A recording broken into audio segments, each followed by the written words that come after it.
प्रदाय मृत्यवे पुत्रान् मोचये कृपणामिमां सुता मे यदि जायेरन् मृत्युर्वा न म्रियेत चेत् विपर्ययो वा किं न स्यात् तीर्धातुर्दुरत्यया उपस्थितो निवर्तेत निवृत्तः पुनरापतेत्। अनुवाद और तात्पर्य श्रील प्रभुपाद द्वारा। अनुवाद।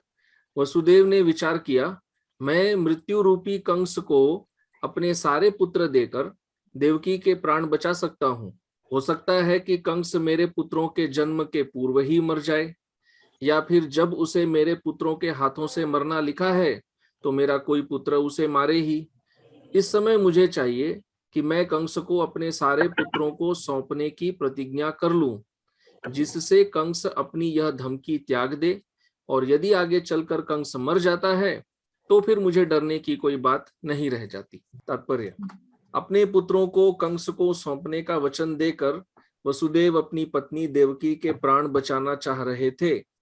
उन्होंने सोचा, हो सकता है भविष्य में कंस मर जाए, या हो सकता है कि मेरे पुत्र ही न हो। यदि पुत्र उत्पन्न भी हो और मैं उसे कंस को दे दूं तो कंस उसके हाथों मर सकता है, क्योंकि दैववश कुछ भी हो सकता है। यह समझ सकना बहुत कठिन है कि विधाता द्वारा किस तरह व्यवस्था की जाती है। इस तरह वसुदेव ने निश्चय किया कि मैं देवकी को मृत्यु के आसन्न संकट से उबारने के लिए अपने पुत्रों को कंस के हाथों सौंप देने का वचन दे दूं। ठीक है, तो अभी यहाँ पर हमको देखना है, पहले तो श्लोक क्या है समझ लेते हैं, उसके बाद समझना होगा कि वसुदेव जी क्या क्या ऑप्शंस निकाल रहे हैं, विकल्प क्या क्या वो कंसिडर कर रहे हैं देवकी को बचाने के लिए। बहुत सब बातें उनके दिमाग में एक साथ चल रही है, इसलिए श्लोक के तात्पर्य में हमने बहुत ज्यादा देखा ना, यदि यदि यदि ऐसा हो, यदि वैसा हो, ये होगा क्या होगा, तो ये सब उनके माइंड में चल रहा है। ठीक है, तो अभी तो पहले तो श्लोक को समझ लेते हैं, यहाँ पर वो क्या बोल रहे हैं। तो यहाँ पर वो कह रहे हैं मैं, अर्थात मेरा। मेरा क्या? यदि सुता, सुता मतलब यहाँ पर देवकी के गर्भ में पुत्रों का, यदि सुता, यदि देवकी के गर्भ में पुत्रों का जायेरन, जायेरन, ज धातु, ज जो है वो जन्म को सूचित करता है, ज से जन्म, तो जायेरन मतलब वो क्या कह रहे हैं, यदि देवकी के गर्भ में पुत्रों का जन्म होता है, और क्या होता है, और वो कह रहे हैं यहाँ पर मृत्यु, तो किसको मृत्यु नाम से कह रहे हैं, वो मृत्यु को मृत्यु नहीं कह रहे हैं, वो कंस को मृत्यु कह रहे हैं। कंस यहाँ पर साक्षात मृत्यु है उनके लिए, देवकी के लिए। तो कह रहे हैं कि यदि देवकी के गर्भ में पुत्रों का जन्म होता है और कंस जो मृत्यु के रूप में है, यदि चेत न म्रियेत, यहाँ पर वो कह रहे हैं यदि चेत न म्रियेत, मतलब वो दो, ये पहला ऑप्शन क्या बता रहे हैं, यदि मेरे पुत्रों का जन्म होता है और मेरे पुत्रों के जन्म से पहले यदि कंस नहीं मरता है, ये पहला ऑप्शन कंसिडर कर रहे हैं। क्या है ऑप्शन? मेरे पुत्रों का जन्म हुआ और कंस उनके जन्म से पहले नहीं मरता है, तब मैं उस समय विचार करूंगा, तब उस समय सोचूंगा क्या किया जाए। मेरे पुत्रों का जन्म हो गया और कंस यदि नहीं मरा तो क्या होगा, मेरे पुत्रों का जीवन रिस्क में रहेगा, क्योंकि कंस जीवित यदि रह गया और मेरे पुत्रों का जन्म हो गया तो कंस उनको मार सकता है। लेकिन वो हम तब का तब सोचेंगे। वसुदेव जी ऐसे आइडिया कर रहे हैं। ये सब, ये दोनों श्लोक जो है ये वसुदेव जी के मन में चल रहे हैं ये बातें, कि तब उस समय मैं विचार करूंगा। लेकिन इस समय क्या करना है, इस समय मृत्यवे, तो यहां पर कह रहे हैं इस समय मृत्यवे, इस समय कंस के लिए क्या करना ठीक है, पुत्रान प्रदाय। कंस इस समय क्या उचित है, इस समय मुझे क्या करना चाहिए, देवकी को जो ये मतलब प्रतिज्ञा कर लेना चाहिए कि पुत्रान, देवकी के जो पुत्र होंगे, हे कंस मैं उन्हें तुम्हें दान कर दूंगा। इस समय तो ये करना चाहिए, अब बाद में जो होगा वो देखा जाएगा। इस समय ये प्रतिज्ञा तो कर लें कि देवकी के पुत्रों को मैं कंस को दान दे दूंगा। और ऐसी प्रतिज्ञा करने से क्या लाभ होगा, तो प्रतिज्ञा करने से ये लाभ होगा जो कि जो कृपणाम है, कृपणाम अर्थात बेचारी, किसी बेचारे को कृपणाम कहते हैं। तो यहाँ देवकी को कह रहे हैं कृपणाम, कि अभी जो दीन बेचारी जो देवकी है, इमाम, इस देवकी, यह जो कृपण जो स्त्री है देवकी है, क्या हो जाएगा देवकी का? मोचये, देवकी इस समय मृत्यु के हाथ से बच जाएगी। मृत्यु मतलब कंस। तो वसुदेव जी ने क्या ऑप्शन निकाला? वो ये कह रहे हैं कि मैं मतलब यदि सुता, यदि देवकी के गर्भ में पुत्रों का क्या होता है? जायेरन, यदि पुत्रों का जन्म हो जाता है, और कंस का क्या होता है? मृत्युर्वा न म्रियेत चेत, कंस यदि नहीं मरता है, कंस जीवित रह जाता है, तो मेरे पुत्रों का जीवन खतरे में पड़ेगा। लेकिन वो तब का तब सोचेंगे। अभी क्या करना है? अभी ये करना है, अभी देवकी को बचाना है। तो उसके लिए क्या कह रहे हैं? मृत्यवे पुत्रान प्रदाय, ये जो मृत्यु, साक्षात मृत्यु जो कंस खड़ा है, मैं प्रतिज्ञा कर लूंगा कि मैं अपनी पुत्रों को उसे दान दे दूंगा, उसे प्रदान कर दूंगा। ये मैं अभी प्रतिज्ञा कर सकता हूं। ये क्यों ये प्रतिज्ञा करना है? क्योंकि इससे क्या होगा? कृपणाम इमाम, ये जो बेचारी देवकी है, मोचये, ये मृत्यु के हाथ से बच जाएगी। ये पहले श्लोक में ये इतना कहते हैं। वो कहते हैं मतलब वसुदेव जी मन में ये बातें चला रहे हैं, वो ऐसे प्लान कर रहे हैं, अलग अलग ऑप्शन कंसिडर कर रहे हैं, क्या करना ठीक रहेगा। तो अब अगले श्लोक में अब यहाँ क्या कह रहे हैं? विपर्ययः वा किम न स्यात्। अच्छा, अब कह रहे हैं कि अब और एक ऑप्शन ले रहे हैं। और एक ऑप्शन क्या ले रहे हैं? अथवा मेरे पुत्रों से ही कंस का मरण नहीं हो सकता है? वह भी हो सकता है, क्यों नहीं हो सकता? मैं ये ही क्यों सोचूं? पहले ऑप्शन में क्या सोच रहे थे कि भाई यदि मेरे पुत्र जन्म ले लिए और कंस भी जीवित रह गया तो मेरे पुत्रों का जीवन खतरे में पड़ेगा। अब दूसरा ऑप्शन वो क्या सोच रहे हैं?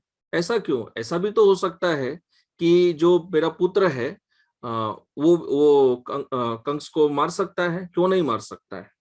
विपर्ययो वा किम न स्यात्, वो क्यों नहीं मार सकता है कंस को? मार सकता है। अच्छा, कारण क्या है? वो कारण बताते हैं। मेरा पुत्र भले ही बच्चा रहेगा, उस समय एक शिशु रहेगा, परंतु शिशु होके भी वो कंस को मार सकता है। क्यों मार सकता है? क्योंकि वो कह रहे हैं धातु, धातु अर्थात विधाता, विधाता अर्थात भगवान। तो धातु वो कह रहे हैं विधाता की, विधाता का जो गति मतलब जो विधान है, विधाता का जो विधान है वो क्या है? दुरत्यया, मतलब दुर्ज्ञेय, उसको समझना बड़ा कठिन है कि नहीं? देखिए, एक वायरस भी तो व्यक्ति को मार सकता है ना, तो शिशु वायरस से तो बड़ा ही रहेगा। अगर एक वायरस मार सकता है तो शिशु क्यों नहीं मार सकता? वायरस मतलब हम ऐसे अपने तरह से कह रहे हैं, वहां तो कोई वायरस तो नहीं था, बहुत बड़ा वायरस सामने ही खड़ा था। हाँ, तो वो कह रहे हैं कि विधाता, विधाता के विधान को समझना बहुत कठिन है। क्यों मैं यही सोचूं कि कंस मेरे पुत्रों को मार सकता है? वो पुत्र भी तो कंस को मार सकता है, और यही तो आकाशवाणी हुई थी। तो अब आगे यहाँ कह रहे हैं कि हाँ, धातु गति दुरत्यया, विधाता के विधान को समझना बहुत कठिन है। तो मृत्यु अच्छा, अभी थोड़ा एग्जांपल दे रहे कि विधाता का विधान कितना विचित्र होता है कि कभी कभी मृत्यु सामने खड़ी रहती है फिर भी चली जाती है। और कभी कभी मृत्यु जाकर वापस आ जाती है। दो बातें बता रहे। यहाँ कह रहे उपस्थितो निवर्तेत निवृत्त। उपस्थित माने कौन उपस्थित? वो कह रहे हैं कि देखिए विधाता का विधान कैसा है कि कभी कभी मृत्यु उपस्थित होती है। इसमें कुछ उदाहरण भी है जो हम लोग आगे समझेंगे, जैसे मार्कंडेय, अजामिल, उनका उदाहरण है। मृत्यु सामने उपस्थित होके भी क्या हो जाता है? निवर्तेत, मृत्यु का निवारण हो जाता है। मृत्यु मतलब सामने मृत्यु दरवाजे पर खड़ी है लेकिन फिर भी बच जाते हैं लोग। और फिर क्या कह रहे हैं? और निवृत्त पुनरापतेत, और कभी कभी ऐसा होता है कि मृत्यु नहीं रहती है लेकिन फिर मृत्यु वापस आ जाती है। जैसे हिरण्यकशिपु, हिरण्यकशिपु तो प्राय अमर जैसा था, लेकिन हिरण्यकशिपु के लिए मृत्यु आ गई, भगवान मृत्यु के रूप में आ गए। तो कह रहे हैं कि इसीलिए विधाता के विधान को समझना बहुत दुष्कर है, बहुत कठिन है। उपस्थितो निवर्तेत, कभी कभी विधाता का विधान ऐसा होता है कि मृत्यु बस आके छू के चली जाती है, और कभी कभी ऐसा लगता है कि मृत्यु है ही नहीं, निवृत्त, मृत्यु आएगी ही नहीं, लेकिन वो आ जाती है। कभी कभी मृत्यु से छूट जाते हैं लेकिन वो मृत्यु वापस आ जाती है ना। तो इसलिए ये सब बातें वसुदेव जी अपने मन में सोच रहे हैं, ये 2 श्लोकों में अलग अलग ऑप्शन। तो अभी यहाँ पर जो वैष्णव आचार्य हैं उन्होंने इन ऑप्शंस को बहुत सारे ऑप्शन में मैंने एक्सपेंड किया है। क्या क्या ऑप्शन यहाँ पर है, वसुदेव जी यहाँ क्या क्या सोच रहे हैं, वो सब समझने का प्रयास करते हैं। तो सबसे पहले श्रीधर स्वामी क्या समझाते हैं। आपको याद होगा कि पिछले श्लोक में हमने चर्चा किया था उपेक्षा दोष। वसुदेव जी के विषय में वसुदेव जी ने ये बताया था ना कि अपना शरीर का जहां तक संभव हो रक्षा करने का पूरा प्रयास करना चाहिए, नहीं तो शरीर को इग्नोर करने का, नेग्लेक्ट करने का, उसको उपेक्षा करने का दोष लग जाता है। तो अभी श्रीधर स्वामी कह रहे हैं वसुदेव जी ये सोच रहे हैं मन में कि यदि मैंने देवकी को बचाने के लिए अभी भी और प्रयास नहीं किया तो ये उपेक्षा करने का दोष मुझ पर लग जाएगा। वसुदेव जी तो धर्मपरायण है, वो तो धर्म का उपेक्षा नहीं करेंगे। तो यहाँ पर उनका धर्म है पत्नी का देह का रक्षा करना। तो वो सोच रहे हैं कि मेरे ऊपर ये दोष न लग जाए, इसलिए अभी मैं कुछ करता हूँ, कुछ तो मुझे करना होगा। तो मुझे क्या करना होगा, मुझे ये करना होगा कि ये मृत्यु के रूप में ये जो कंस खड़ा है मैं अपने पुत्र ही इसको प्रदान कर दूंगा। उसको पुत्रों से ही तो भय है ना, वो पुत्र ही तो उसके जीवन की समस्या है, तो मैं अपना पुत्र उसे प्रदान कर दूंगा। इस तरह ये बेचारी जो दीन देवकी है, देवकी को मैं छुड़ा लेता हूं। अब यहाँ पर श्रीधर स्वामी कहते हैं कि वसुदेव जी के ऊपर एक आरोप लगाया जा सकता है। अभी कोई भी अगर ऐसा प्रतिज्ञा लेगा कि मेरे नवजात शिशुओं को मैं तुम मृत्यु के मुख में डाल दूंगा, तो ये क्या उचित है क्या, ये तो गलत है, इसको तो उचित नहीं मान सकते। तो कहते हैं श्रीधर स्वामी कहते हैं हाँ वसुदेव जी को कोई बोल सकता है कि भाई ये तो उचित नहीं है। ये अब किस तरह का ऑप्शन निकाल रहे हैं कि जो नवजात शिशु है, हाँ अपने नवजात शिशुओं को ही मृत्यु के मुख में डाल देंगे, ये कैसा ऑप्शन हुआ, ये तो उचित नहीं है। तो ये आशंका हो सकता है, कोई ये आरोप लगा सकता है। इसीलिए वसुदेव जी यहाँ पर क्या कह रहे हैं, वसुदेव जी कह रहे हैं कि मेरे पुत्र यदि उत्पन्न हुए, मतलब कि जरूरी नहीं है कि पुत्र जन्म लेंगे, इसलिए वो कह रहे हैं यदि, यहाँ पर यदि है। कोई बोल सकता है कि भाई आपने एक ऐसा प्रतिज्ञा ले लिया कि नवजात शिशुओं को मृत्यु के मुख में डाल देंगे, तो वसुदेव जी कह रहे हैं यदि मेरे पुत्र उत्पन्न हुए तो जो होगा वो देखा जाएगा, जो होगा जो देखा जाएगा। क्यों, अभी मेरे लिए क्या आवश्यक है, अभी तो पुत्र जन्म लिया ही नहीं है ना। पुत्र जब जन्म लेगा तब का तब सोचेंगे कि अभी कैसे बचाया जाए। अभी तो मेरे सामने पुत्र नहीं है, अभी मेरे सामने देवकी है, तो अभी तो देवकी को पहले बचाना है। तो तब का तब देखा जाएगा, कम से कम तब तक देवकी का जीवन तो बचा रहेगा। अभी इमीडिएट एक्शन प्लान क्या है, इमीडिएट एक्शन प्लान है अभी देवकी को बचाना है। पुत्र जन्म लेंगे कि नहीं लेंगे पता नहीं, यदि जन्म ले लिए, उनके सामने मृत्यु उपस्थित हो गई, तब सोचेंगे। अभी क्या करना है, अभी देवकी को बचाना है, तब तक तो देवकी बची रहेगी। तो ये एक ऑप्शन वो कंसिडर करते हैं। दूसरा ऑप्शन क्या, इसके बाद क्या सोचते हैं, वो ये सोचते हैं कि ये भी हो सकता है कि इस बीच में मेरे जो पुत्र जन्म लेंगे उसके पहले ही कंस मर जाए। क्यों ऐसा सोचते हैं, क्योंकि उनका तर्क ये है कि मृत्यु भले ही आकाशवाणी हुई है लेकिन मृत्यु का कुछ बोला नहीं जा सकता। एंड में उन्होंने यही कहा ना, मृत्यु आके भी चली जाती है, जाके भी आ जाती है, ये विधि का विधान ये समझ में नहीं आता है। इसलिए ये भी हो सकता है कि मेरे पुत्र जन्म लेने के पहले ये कंस मर ही जाए, किस कारण से मरे, जो भी कारण से मरे, लेकिन हो सकता है ये मर जाए। तो यदि कंस मर जाता है तब तो कंस को पुत्र दान देने का कुछ प्रश्न उठेगा ही नहीं ना। जिसके लिए, जिसको दान देने का प्रतिज्ञा लेंगे हम अभी, यदि वो व्यक्ति मर गया तो प्रॉब्लम सॉल्व है। फिर तो पत्नी भी बच जाएगी, पुत्र भी बच जाएंगे। ठीक है, ये क्लियर है, समझ में आ रहा है। तो मैं यहाँ पर क्या करता हूँ, एक काम करता हूँ, अब यहाँ पे और भी ऑप्शंस आने वाले हैं, इसलिए मैं यहाँ पर एक देखिए टेबल बनाता हूँ। ये है यहाँ पर वसुदेव जी क्या कंसिडर कर रहे हैं, उनके पुत्र, और यहाँ पर कह रहे हैं कंस की मृत्यु। तो यहाँ पर ये सब ऑप्शंस निकल के आएंगे। कंस की मृत्यु, ये हो गया येस नो, और ये हो गया येस नो।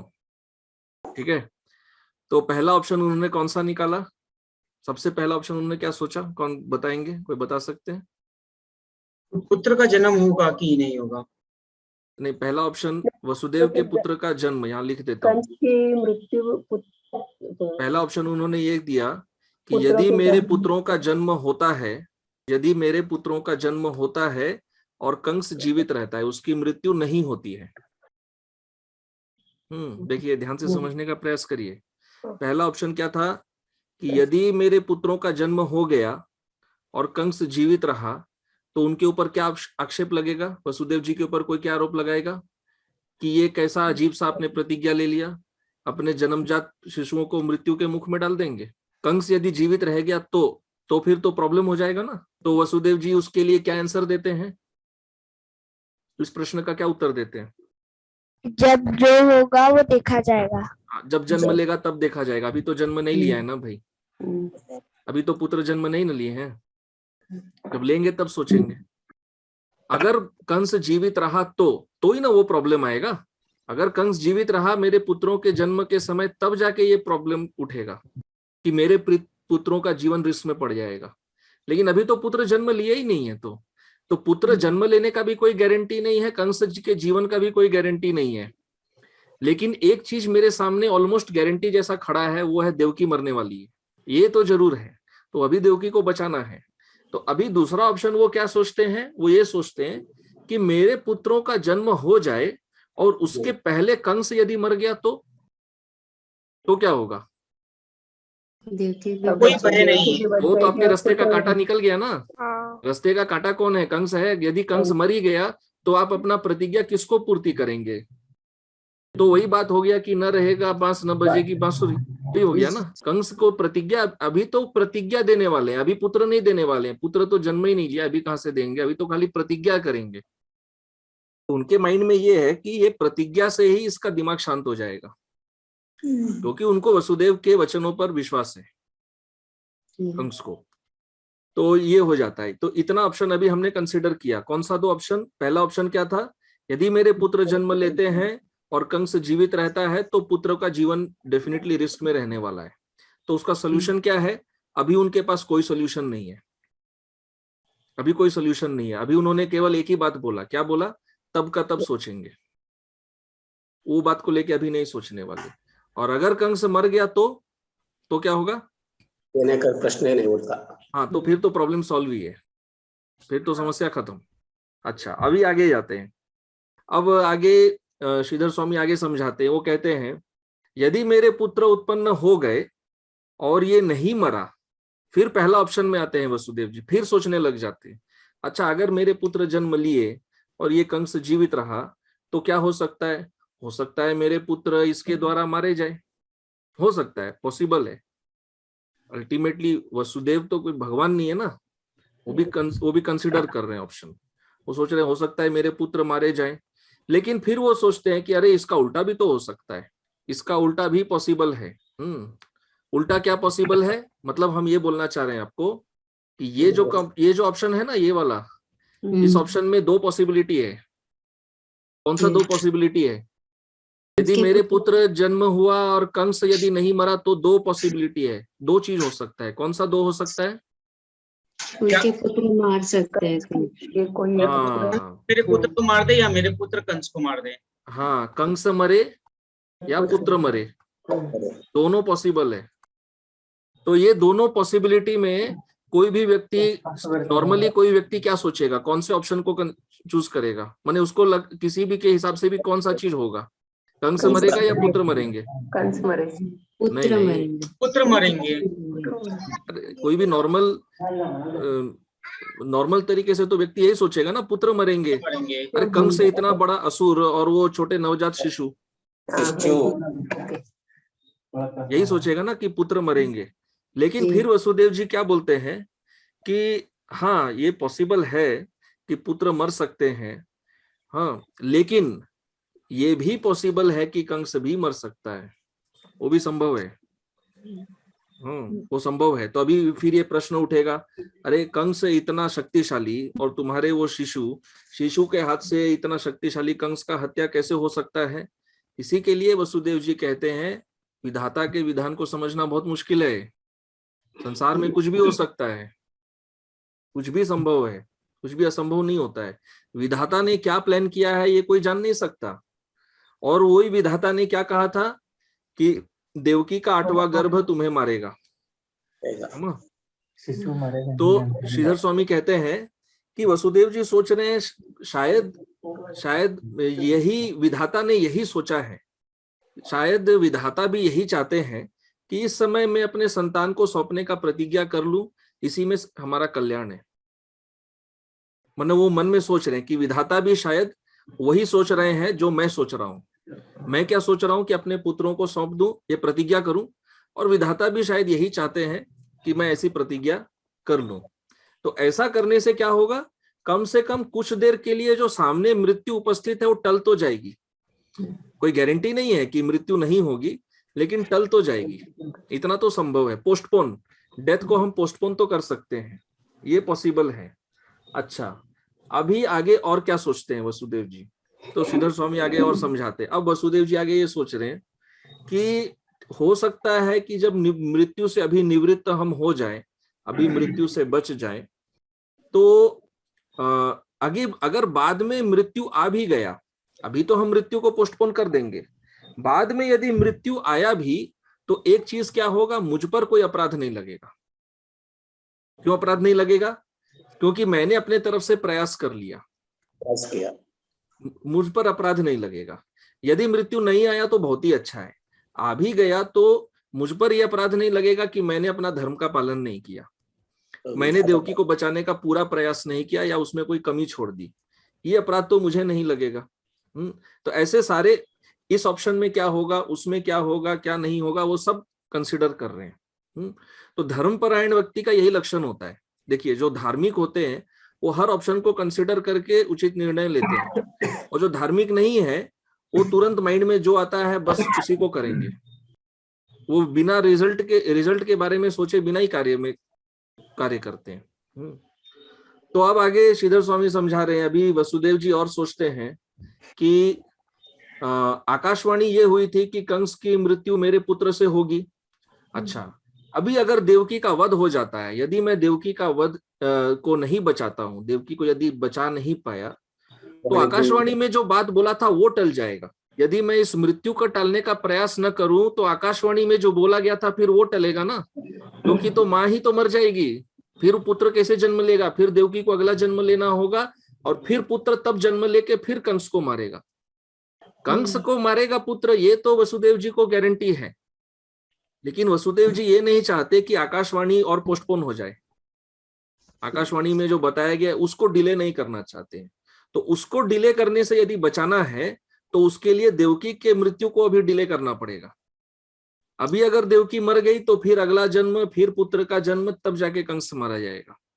वो यही सोच रहे हैं कि अगर देवकी बाद में उसका मृत्यु आता भी है तो मुझ पर तो अपराध नहीं लगेगा, और वैसे भी आकाशवाणी हुआ था कि 8वां पुत्र मारेगा। अभी अगर देवकी का हत्या हो गया तो फिर वो तो टल जाएगा, वो फिर पूरा कैसे होगा? अब वो सोचते हैं कि यदि मैं अपने पुत्रों को समर्पित करने का ये उपाय इसे बता दूं तो क्या हो सकता है? तो भी यदि मैं अपने पुत्रों को देने का उपाय इसको बता देता हूं तो कंस की मृत्यु तो भी हो सकती है। मृत्यु बिल्कुल संभव है, विधाता का विधान कोई समझ नहीं सकता, बिल्कुल विधाता संभव है। क्यों? क्योंकि वसुदेव जी कहते हैं शास्त्रों में पहले के उदाहरण हैं, ऐसे उदाहरण है जिसमें कि मृत्यु जाने के बाद जाकर भी वापस आ गई। समझ में आ रहा है ये लॉजिक क्या है?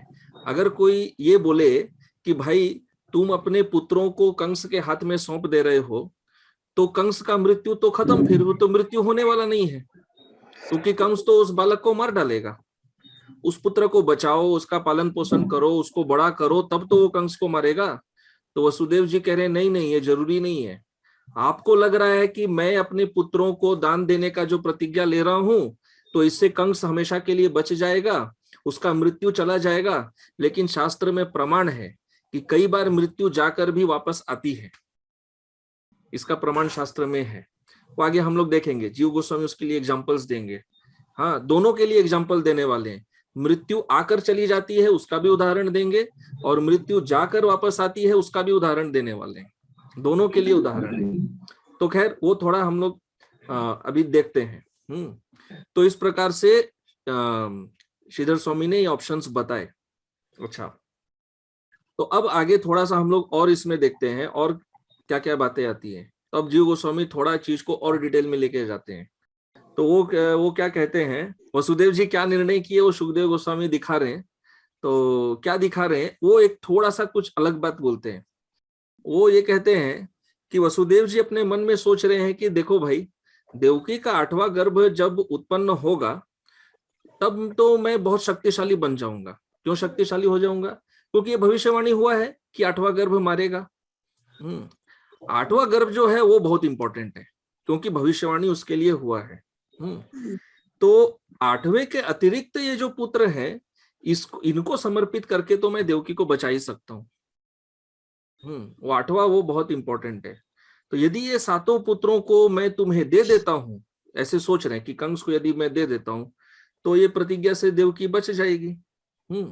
अच्छा, अभी जीव गोस्वामी कहते हैं कि वसुदेव जी कंस को मृत्यु क्यों कह रहे हैं? कंस को मृत्यु को कह रहे हैं, वो ये भी बोल सकते थे जायरेन कंसवा प्रदाय कंसवे, मृत्यु क्यों कह रहे हैं? मृत्यु इसलिए कह रहे हैं, उसका कारण ये है कि जैसे ही बालकों को कंस को दिया जाएगा तुरंत उनकी मृत्यु हो जाएगी। वसुदेव जी को पता है। क्योंकि कंस का वृत्ति प्रवृत्ति वैसा है। कंस बिल्कुल भी उसमें हेजिटेट नहीं करेगा। जैसे ही बालकों को कंस को दिया जाएगा तो बालकों की मृत्यु होने वाली है। तो कंस के हाथ में देना और मृत्यु के हाथ में देना एक ही बराबर तो हो गया, क्योंकि वो मरने ही वाले हैं, वो उनको पता है। ये 7 तो जाने वाले हैं, वो समझ गए हैं। तो इसीलिए कंस और मृत्यु में क्या है, अभेद है, कोई अंतर नहीं है। कंस मतलब ही यहाँ पर ये मृत्यु सामने खड़ा है, साक्षात काल सामने खड़ा हो चुका है। अच्छा, देवकी को वो कृपण क्यों कह रहे हैं? क्योंकि जीव गोस्वामी कहते हैं देवकी उस समय इतना ज्यादा डर गई थी और असहाय हो गई थी कि वसुदेव जी देवकी का जो भय है उसको और सहन नहीं कर पा रहे थे। देवकी इतनी ज्यादा घबरा गई थी, इतनी भयभीत हो गई थी कि देवकी का दशा वसुदेव जी से सहन नहीं हो रहा था। तो इसलिए वसुदेव जी ने सोचा कि कैसे भी हो, बाई हुक और बाई क्रुक, किसी भी प्रकार से देवकी को बचाना है। देवकी को बचाने के लिए अपने पुत्रों का बलिदान देना पड़े, ठीक है, वो भी दे देंगे, लेकिन अभी देवकी को बचाना ही होगा।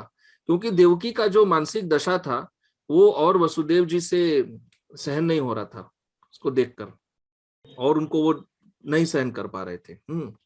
तो इसलिए वो अलग अलग सोच रहे थे। इसीलिए वो सोच रहे थे ये करें तो वो होगा, वो करें तो ये होगा, ऐसा भी हो सकता है, वैसा भी हो सकता है, अलग अलग चीज वो सोचने लग जाते हैं। अच्छा, जो गोस्वामी कहते हैं कि वसुदेव जी के मन में और एक विचार आता है। वसुदेव जी ये भी सोचते हैं कि हो सकता है ये जो आकाशवाणी हुआ है इसमें भी कुछ गड़बड़ हो, इसमें भी कुछ कुटिल कल्पना रहे, पता नहीं क्या, कुछ भी हो सकता है। तो वो सोचते हैं कि अगर मेरे पुत्र उत्पन्न हुए, कंस की मृत्यु हो सकती है, क्योंकि आकाशवाणी तो सत्य होती है। अच्छा, अगर आकाशवाणी में कोई कुटिल कल्पना है तो उसका उल्टा भी हो सकता है, कुछ भी संभव है। विधि का विधान समझ बताना बड़ा कठिन है, कुछ भी पॉसिबल है। तो कंस की भी मृत्यु हो सकती है, मेरे पुत्रों की मृत्यु भी हो सकती है। तो अब आते हैं एग्जाम्पल्स में। शास्त्र साक्षी है, क्या साक्षी है? तो पहला एग्जाम्पल जीव गोस्वामी देते हैं मार्कंडेय ऋषि। आपको पता है मार्कंडेय ऋषि के लिए, मार्कंडेय ऋषि के साथ क्या हुआ था? 16 साल का आयुष्य होता है उनका। हाँ, फिर वो जब यमदूत यमराज आते हैं तो फिर वो शिवलिंग को पकड़ के बैठते हैं। जी बिल्कुल। मार्कंडेय ऋषि एक शिवलिंग का आलिंगन कर लेते हैं, एकदम टाइट पकड़ लेते हैं, मुझे बचाइए बचाइए। जी प्रभु जी बोलिए फिर। आगे का थोड़ा ब्लर है। तो करेक्ट समरी में वही है कि आप देखिए, आपने जो कहा यमराज आ जाते हैं, तो यमराज का मतलब क्या? मृत्यु। तो उनकी ये मार्कंडेय ऋषि कौन से एग्जाम्पल है? उपस्थितो निवर्तेत, मृत्यु सामने खड़ी है लेकिन बच गए।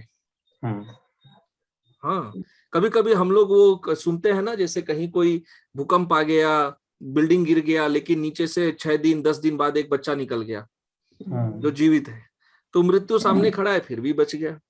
होता है ऐसा। तो पहला उदाहरण मार्कंडेय ऋषि का देते हैं। दूसरा उदाहरण जीव गोस्वामी देते हैं अजामिल।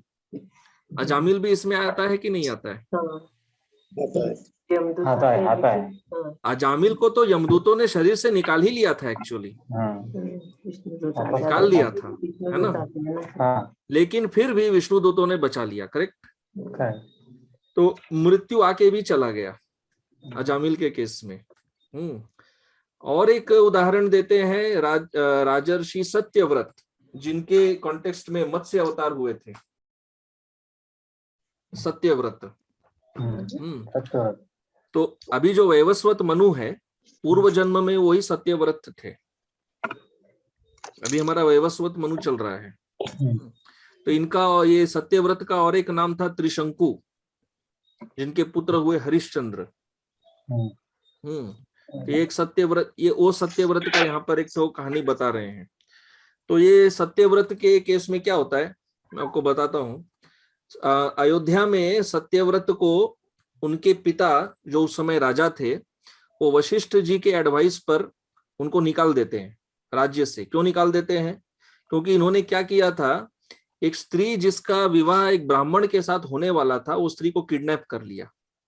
उस समय भी ये सब चीजें होती थी। तो थोड़ा समय के बाद में विश्वामित्र जो थे, उनकी पत्नी, उनके 3 बच्चे, वो मतलब अपना शरीर निर्वाह नहीं कर पा रहे थे, क्योंकि विश्वामित्र बहुत महीनों से बाहर ही थे। ठीक है। तो ये क्या सोचती है कि जो बीच वाला लड़का है, बीच वाला बच्चा, 3 पुत्र थे, जो बीच वाला है, हाँ, उसको बेच देंगे। तो जब उसको बेचने वाली रहती है, सत्यव्रत उनसे मिलते हैं। वो मार्केट में गई थी ये बच्चे को बेचने के लिए। शरीर चलाने के लिए कुछ भी नहीं बचा है, कुछ भी नहीं है पास में, तो बेचने गई। तो सत्यव्रत उनसे मिलते हैं और सत्यव्रत उनको समझा बुझा के करते हैं कि नहीं नहीं आप ऐसा मत करो, उनका माइंड चेंज कर देते हैं। और सत्यव्रत ये एग्री करते हैं कि आपका परिवार का देखभाल मैं करूंगा। तो एक बार क्या होता है कि वशिष्ठ जी की गाय को ही वो मार देते हैं उसके लिए, क्योंकि उन्होंने एग्री किया था ना कि आपका घर हम चलाएंगे। तो वशिष्ठ की गाय का हत्या सत्यव्रत ने कर दिया। तो वशिष्ठ ने सत्यव्रत को बुलाया और सत्यव्रत को श्राप दे दिया कि तुम एक चांडाल बन जाओ, और उनको नाम दे दिया त्रिशंकु। त्रिशंकु, शंकु मतलब स्पाइक, पता नहीं क्या वो 3 स्पाइक का क्या लॉजिक है, देखना होगा। हाँ अच्छा, त्रिशंकु इस नाम से देते हैं क्योंकि वो 3 पाप किए थे। पहला पाप क्या किए थे, वो जो स्त्री का विवाह होने वाला था उसको किडनैप किए, ये पहला पाप। और दूसरा उनके साथ ये हुआ कि पिता उनके ऊपर बहुत क्रोधित हो गए, उनको राज्य से निकाल दिए। और तीसरा जो ये गो हत्या कर दिए। ये 3 चीज हो गया इनके साथ, इसलिए नाम इनका रखे त्रिशंकु। ठीक है। तो राजा बाद में त्रिशंकु को बुलाते हैं और उसको वापस राजा बना देते हैं। तो अब ये अच्छा राजा बन जाता है। बहुत वर्षों के बाद ये डिसाइड करते हैं कि हमको स्वर्ग में जाना है। कैसे जाना है? इसी शरीर में स्वर्ग जाना है, ये भौतिक शरीर में ही। तो वशिष्ठ बोलते हैं कि नहीं नहीं, ये पॉसिबल नहीं है, ये संभव नहीं है। तो सत्यव्रत वापस वशिष्ठ के ऊपर क्रोधित हो जाते हैं और वशिष्ठ बोलते हैं मुझ पर क्रोध कर रहा है, जा तू फिर से चांडाल बन जा। तो ये बेचारे चांडाल बन के घूम घूम के फिर राजा बने थे, अभी शराब से वापस जाके चांडाल बन जाते हैं। तो ये राज्य में आते नहीं है क्योंकि उनको शराब मिल गया चांडाल होने का। तो इनका जो इनके पुत्र रहते हैं हरिश्चंद्र, तब हरिश्चंद्र को अयोध्या का राजा बनाया जाता है। ठीक है। और बाद में विश्वामित्र जी लौटते हैं अपना तपस्या वगैरह पूरा करके। अभी तक वो तो थे ही नहीं इधर सीन में, वो तो अपना तपस्या में थे। तो वो अभी लौट जाते हैं। तो सत्यव्रत उनके पास जाते हैं। तो विश्वामित्र जी की पत्नी उनसे कहती है कि हे पतिदेव, ये जो सत्यव्रत है इन्होंने हमको बहुत हेल्प किया। आप जब यहाँ पर नहीं थे, हम घर नहीं चला पा रहे थे, तो इन्होंने हमारी बहुत सहायता की। तो विश्वामित्र जी क्या कहते हैं, विश्वामित्र जी प्रसन्न हो जाते और कहते हैं ठीक है, सत्यव्रत का मैं कल्याण करूंगा। उसका यही इच्छा था ना कि इसी शरीर में वो स्वर्ग जाना चाहता है, उसी शरीर में मैं उसको स्वर्ग भेज दूंगा। ऋषि मुनि लोग के पास रहता है शक्ति, तो एक यज्ञ करते हैं और वो यज्ञ से सत्यव्रत स्वर्गलोक के द्वार पर चले जाते हैं। अब ये बेचारे स्वर्ग के द्वार पर चले जाते हैं, लेकिन देवता लोग एंट्री रिफ्यूज कर देते हैं, नहीं हम अंदर आने नहीं देंगे। तो इतना मुश्किल से तो बेचारे वहां तक पहुंचे, अभी देवता लोग एंट्री बंद कर दिए। तो इंद्र क्या करते हैं, स्वर्ग के नीचे सत्यव्रत के लिए एक और स्वर्ग बनाते हैं। सत्यव्रत के लिए इंद्र बनाते हैं स्वर्ग के ठीक नीचे, ठीक है। तो तब विश्वामित्र क्या करते हैं, विश्वामित्र और भी देवता बनाने लग जाते हैं, नीचे एक और स्वर्ग हो रहा है। तो इंद्र कहते हैं नहीं नहीं आप ऐसा मत करिए, और सत्यव्रत को वो स्वर्ग में अलाउ कर देते हैं, ठीक है। तो ये कथा जो है ये रामायण में आता है, रामायण का बालकांड में ये आपका सत्यव्रत का कथा। तो बेसिकली देखिए यहाँ पर पॉइंट क्या है कि ये सत्यव्रत के साथ कितना कुछ हो रहा था, जो मतलब होते होते चेंज हो जा रहा था सत्यव्रत के साथ। तो ये उदाहरण देते हैं जीव गोस्वामी, ये सत्यव्रत का मृत्यु उपस्थित होकर टल जाती है। अच्छा, और भी उदाहरण देते हैं, अभी नेक्स्ट कैटेगरी का उदाहरण लेते हैं। निवृत्तः पुनरापतेत, कि मृत्यु टल के भी वापस आ जाता है, ठीक है। सत्यव्रत। अच्छा, एक्चुअली ये जो इसमें जाने के पहले वाले कैटेगरी में ना एक और बहुत पावरफुल एग्जांपल है जो जीव गोस्वामी देते हैं, वो है सत्यवत का। सत्यव्रत नहीं, सत्यवत। ये सत्यवत कौन है पता है? इसकी पत्नी का नाम बोलेंगे तो आप बोलेंगे कि हमको कहानी पता है। इसकी पत्नी वो है जो इसको यमराज से वापस ले आती है, सावित्री। हाँ। तो ये इसमें बेस्ट एग्जांपल है। देखिए, यमराज के पास से ले आती है ना, वापस जीवन मिल जाता है। क्यों? पत्नी इतनी शुद्ध है कि वापस जीवन मिल जाता है। तो आपको पता है पत्नी ने, सावित्री ने यमराज से क्या वरदान मांगा था? पुत्र, संतान। हाँ,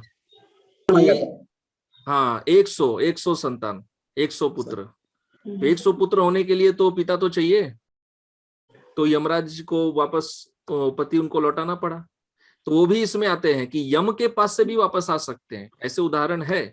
मतलब विधि का विधान में कुछ भी संभव है, ठीक है। अच्छा, अभी निवृत्तः पुनरापतेत, कि मृत्यु जाके भी वापस आ जाती है। जैसे हिरण्यकशिपु, जब उसको ब्रह्मा जी का वरदान मिला तो प्राय तो अमर जैसा ही हो गया ना। ब्रह्मा जी का वरदान मतलब क्या? ब्रह्मा जी ने मृत्यु को भगा दिया उसके जीवन से, लेकिन वो मृत्यु वापस आया कि नहीं आया, है ना? कौन आए मृत्यु का रूप लेकर? भगवान नरसिंह देव आ गए, वापस आए। तो ऐसा होता है। और एक उदाहरण देते हैं नमूची, ये देवासुर संग्राम में होता है। तो ये नमूची जो है, नमूची के लीडरशिप में असुरों का एक बहुत बड़ा सेना इन्होंने स्वर्ग में धावा बोल दिया था, ठीक है। तो थोड़े समय बाद इंद्र ने नमूची को एक प्रॉमिस किया, उनको प्रतिज्ञा देते हैं। क्या देते हैं? वो ये प्रतिज्ञा देते हैं कि न आपको किसी सूखे चीज से मारेंगे, न किसी गीले चीज से मारेंगे, नाइदर ड्राई नॉर वेट। जिससे मारेंगे वो चीज न सूखा होगा, न क्या होगा, न गीला होगा, न दिन में मारेंगे न रात में मारेंगे। ये 4 चीज बोलते हैं इंद्र। तो बाद में इंद्र क्या करते हैं, समुद्र के ऊपर फेन होता है ना, फेन, पानी के ऊपर बबल्स आते हैं, फेन आता है, देखें समुद्र के ऊपर फेन सा हो जाता है। वो जो फेन है उसको अपना अस्त्र के ऊपर लगाते हैं, फेन को, समुद्र के फेन को अपना अस्त्र के ऊपर लगाते हैं और उससे नमूची को मार देते हैं। तो इंद्र को इसका पाप लग जाता है। इंद्र ने अपना प्रतिज्ञा को क्या कर दिया? भंग कर दिया। तो ब्रह्मा जी उनको सजेस्ट करते हैं कि आप अरुण संगम में जाकर, कोई स्थान है अरुण संगम, वहां पर जाके आप क्या करिए, जाके स्नान कर लीजिए। तो ब्रह्मा जी का बात मानकर इंद्र का जो ये है का पाप है वो धुल जाता है। लेकिन पॉइंट क्या है, ये नमूची को तो इंद्र ने प्रतिज्ञा दे दिया था ना कि भाई सूखे चीज से नहीं मारेंगे, गिरे से नहीं मारेंगे, दिन में नहीं मारेंगे, रात में नहीं मारेंगे। तो प्रतिज्ञा भंग करके भी मृत्यु आ गया उनके पास लौटकर। गया हुआ मृत्यु वापस आ गया। तो यही बात है, मृत्यु द्वार पर खड़े होके भाग सकती है, या ऐसा लगे कि मृत्यु नहीं आएगी, वो भाग गई है लेकिन वो कभी भी वापस आ जाएगी। ये दोनों चीजें पॉसिबल है। तो ये चीज जीव गोस्वामी क्या कहते हैं कि वसुदेव जी ये चीज सोच रहे हैं कि भाई कुछ भी हो सकता है, मेरे पुत्र मर सकते हैं, वो भी मर सकता है, कुछ भी संभव है, कुछ भी हो सकता है। तो विधि का विधान समझना संभव नहीं है। अच्छा, अब आगे वो थोड़े और ऑप्शंस देते हैं। क्या ऑप्शन देते हैं? कुछ ऑप्शन तो रिपीट करते हैं। कहते हैं कि यदि मेरे पुत्र उत्पन्न हुए तो कंस या मेरे पुत्र दोनों में से एक का मृत्यु होगा। वो तो हमने इधर नीचे लिखा, ये दोनों ऑप्शंस हैं, कंस मरेगा या मेरे पुत्र मरेंगे, कुछ भी हो सकता है। फिर आगे कहते हैं यदि मेरे पुत्र जन्म लेते हैं और यदि कंस की मृत्यु नहीं होती है, वो भी हमने इधर देख लिया, उल्टा भी हो सकता है। ये भी हो सकता है कि मेरे पुत्र कंस को मार दे, जैसा आकाशवाणी हुआ था। फिर क्या कहते हैं? मेरे पुत्र जन्म ले ले और उसके पहले कंस मर जाए, मतलब अपने आप ही कोई भी कारण से हो जाए, मर जाए, तो मेरा तो कोई नुकसान नहीं होगा। अच्छा, ज्यादा ऑप्शन नहीं लेते हैं। आगे वो यही कहते हैं कि कंस मरे या ना मरे, अपना कुछ बिगड़ने वाला नहीं है, क्योंकि उसका एंड में उसका मृत्यु तो होने ही वाला है। अभी तो देवकी को बचाते हैं, आगे जो होगा वो तब का तब जो होगा वो होने दो, देखा जाएगा। और हाँ, अब आगे यहाँ पर वो ऑप्शन देते हैं। यहाँ पर वो कहते हैं कि हो सकता है मेरे पुत्र ना हो। अब हम लोग नया ऑप्शन में जा रहे हैं। वो क्या कहते हैं कि हो सकता है मेरे पुत्र ही ना हो और ये कंस की मृत्यु भी ना हो। तो ये कौन सा ऑप्शन ले रहे हैं? ये वाला देखिए। अब ये वाला ऑप्शन ले रहे हैं वसुदेव जी कि मेरे पुत्र ना हो, ये भी हो सकता है, और कंस की मृत्यु ना हो तो भी कुछ अनर्थ नहीं होगा। अच्छा, क्यों अनर्थ नहीं होगा? यहाँ पर सिंपल आंसर है, कंस का मृत्यु हो। नहीं, वसुदेव जी सोच रहे हैं यदि मेरे पुत्र जन्म ना ले और कंस भी जीवित रहे तो भी कुछ नहीं बिगड़ेगा हमारा, कुछ अनर्थ नहीं होगा। क्यों? पुत्री नहीं है तो फिर उसका, हाँ वही ना, पुत्र ही तो प्रॉब्लम है। हाँ यदि पुत्र नहीं हुआ, अभी देखिए मैं क्या प्रतिज्ञा ले रहा हूं, मेरे पुत्रों को मैं तुम्हें सौंप दूंगा, तो पुत्र नहीं हुए तो मैं क्या करूं? पुत्र होंगे इसका प्रतिज्ञा थोड़ी ले रहे हैं, वो थोड़ी अपने हाथ में है। जब पुत्र जब होंगे तब दे देंगे। अब पुत्र नहीं हुए तो ठीक है, तो तुम्हारा मृत्यु का चक्कर नहीं है, फिर तुम उसको लेके सोचना नहीं है फिर। तो उसका वो कुछ इशू नहीं है। और एक संभावना कहते हैं मेरे पुत्र उत्पन्न हो जाए, उसके पूर्व कंस यदि मर जाए तो भी कोई अनर्थ नहीं होगा। फिर कहते हैं तीसरी स्थिति, मेरे पुत्र उत्पन्न हो कंस न मरे, विपरीत स्थिति हो जाए, निर्बल पुत्रों द्वारा कंस को मार दिया जाए तो भी कोई अनर्थ नहीं होगा।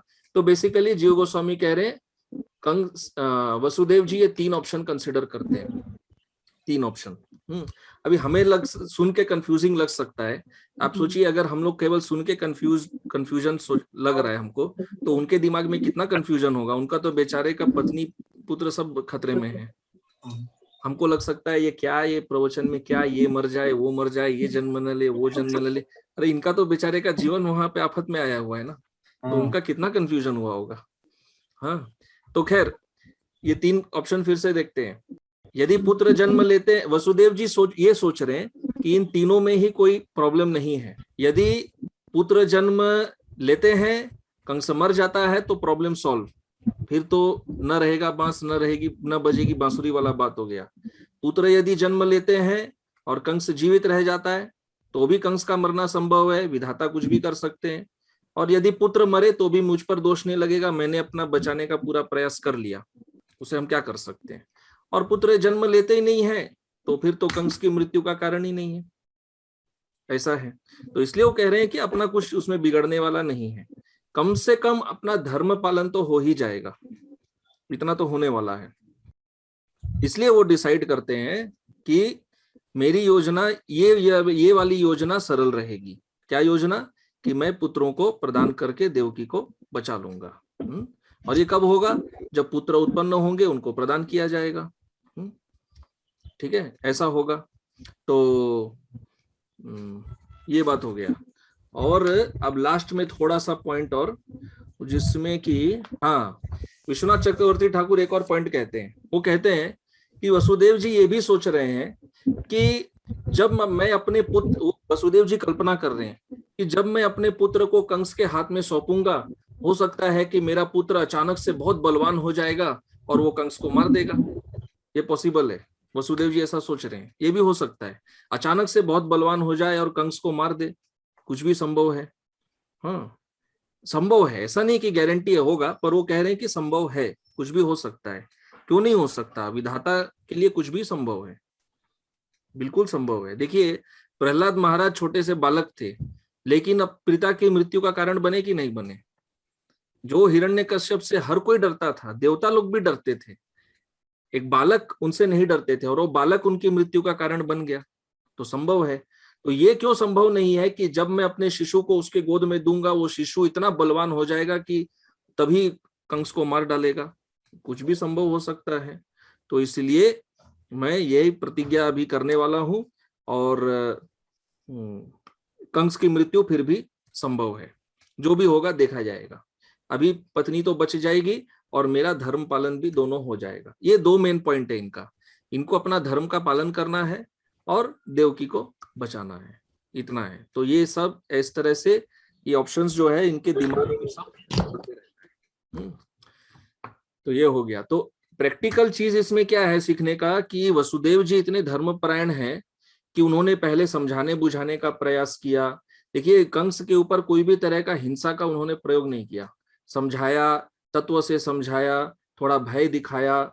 हाँ, और अभी अपने ही पुत्रों का बलिदान करवा कर देवकी को बचाने का प्रयास कर रहे हैं, और कितना ऑप्शन कंसिडर करके सोच रहे हैं क्या उचित होगा क्या अनुचित होगा।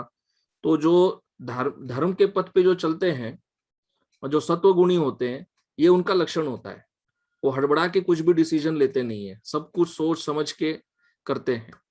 और सोच समझते हैं किस एंगल से, धर्म के एंगल से। स्वार्थ के एंगल से सोचने वाले भी बहुत है, ऐसे लोग भी बहुत है जो हर चीज में सोचते हैं इसमें मेरा क्या फायदा होगा, मेरा क्या नुकसान होगा। तो वसुदेव जी हर चीज को धर्म के एंगल से सोच रहे हैं, क्योंकि जो आकाशवाणी हुई है वो सफल होनी चाहिए, वो है उनके एंड में। ठीक है, तो यहाँ पर इसको विराम देते हैं।